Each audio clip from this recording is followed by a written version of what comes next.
अब आइए इकोसिस्टम में अपन चलते हैं। जीराज मतलब ड्राई एरिया में ड्राई कंडीशन में सक्सेशन। अब ड्राई कंडीशन में सक्सेशन होना है, जैसे एक बेयर लैंड है, एक चट्टान का टुकड़ा जिसमें डायरेक्ट सनलाइट आ रही है, बिल्कुल तपती हुई चट्टान है और कोई वाटर प्रेजेंट नहीं है। तो ऐसी जगह पे कौन से ऑर्गेनिज्म हैं जो यहाँ पे आके आपके कम्युनिटी बसा सकते हैं? तो सबसे पहले यहाँ पे आते हैं आपके लिचेंस या लाइकेन।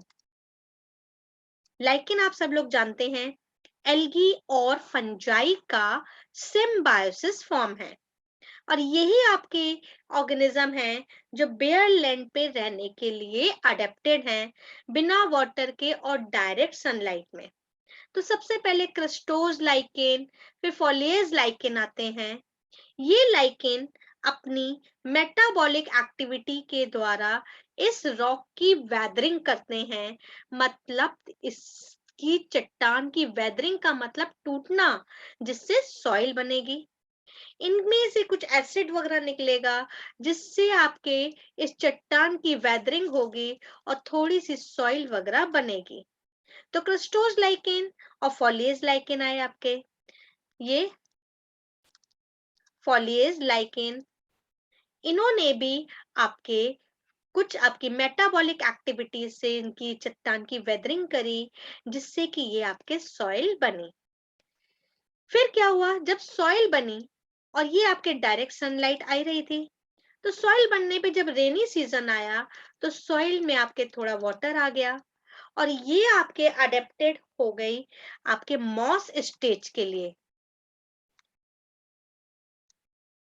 ये मॉस स्टेज के लिए अडेप्टेड हो गई। तो इस तरीके से कुछ मॉस प्लांट आने लगे। जब मॉस प्लांट आने लगे और ये आपके लाइकेन तो थे ही, जो डायरेक्ट सनलाइट के लिए अडेप्टेड थे। जब मॉस प्लांट आने लगे तो ये लाइकेन थोड़ा सा छिपने लगे, नीचे आने लगे, नीचे होने लगे, जिन्हें डायरेक्ट सनलाइट नहीं मिल पाई। अब जब इन्हें डायरेक्ट सनलाइट नहीं मिल पाई तो ये मरने लगे।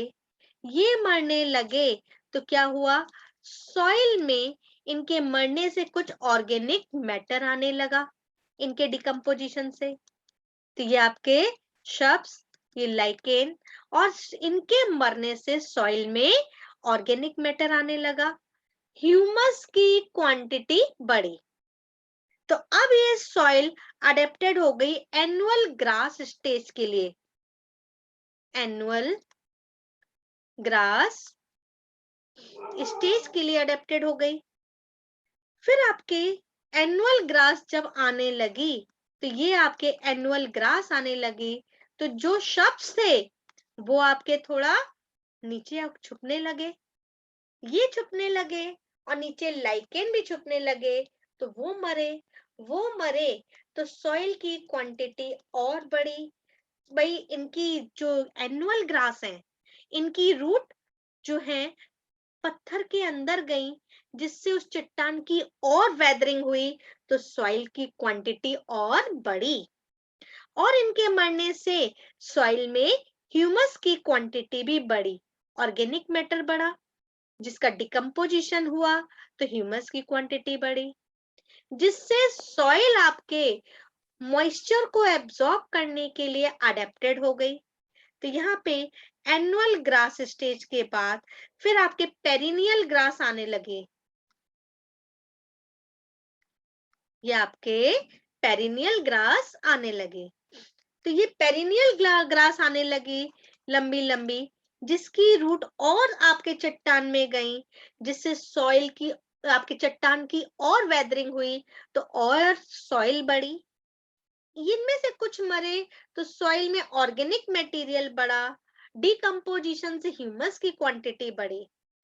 तो फिर आपके और ज्यादा सॉइल बढ़ने से आपके मॉइस्चर कंटेंट बढ़ता चला गया और अब ये शव स्टेज के लिए अडेप्टेड हो गए।